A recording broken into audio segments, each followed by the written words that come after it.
இப்போ இந்த மாதிரி 2 மின்தேக்கிகள் கொடுத்துருக்காங்க, 2 கெப்பாசிட்டர் கொடுத்துருக்காங்க. இங்கே நடுவில் வந்து டயலெக்ட்ரிக் மின் காப்பு இருக்குது.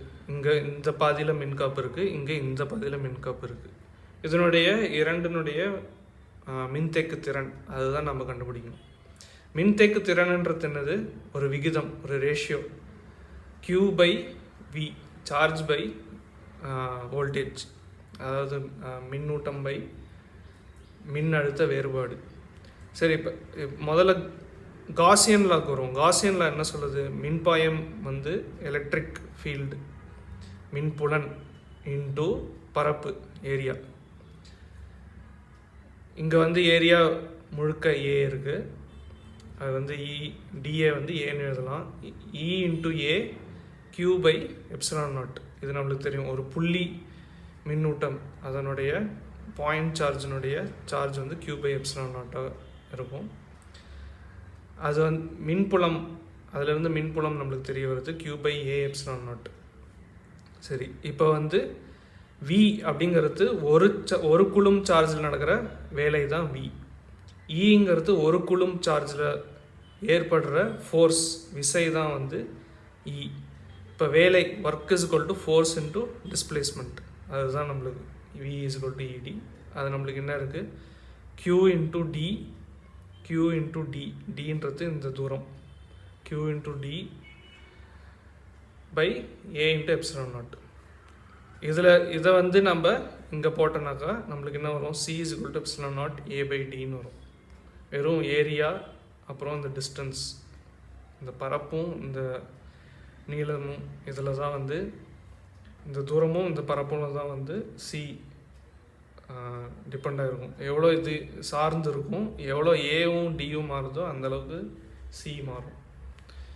சரி, இப்போ இது C1 வச்சுப்போம், இது C2 வச்சுப்போம். C1ல் ε0 கிடையாது, எப்சிலான், வெறும் எப்சிலான் தான்.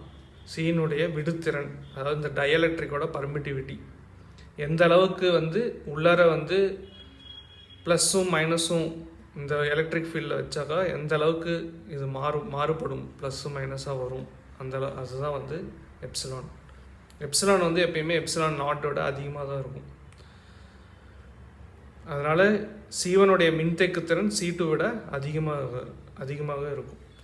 இப்போ இப்படி இருக்க மின் தகடுகளை வந்து நம்ம இப்படி பிரித்து எழுதலாம். ஏன்னா இதுவும் கனெக்டடாக இருக்குது, இங்கேயும் கனெக்டாக இருக்குது, இதுவும் கனெக்டாக இருக்குது, இங்கேயும் கனெக்டாக இருக்குது.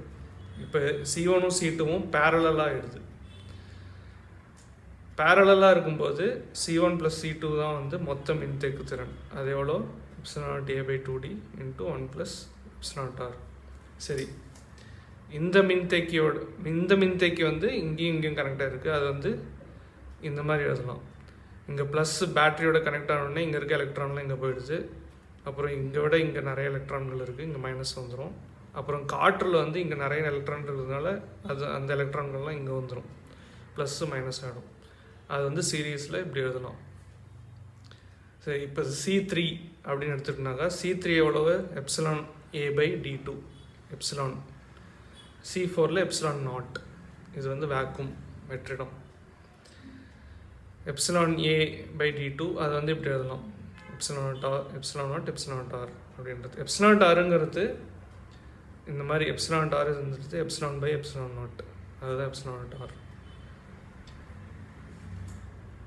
C3 C4 இது மொத்த மின்தேக்கு திறன்றது எவ்வளோ இருக்கும்? C3 C4 / C3 + C4, அது வந்து 2 ε0A/D, ε0 1 + ε0.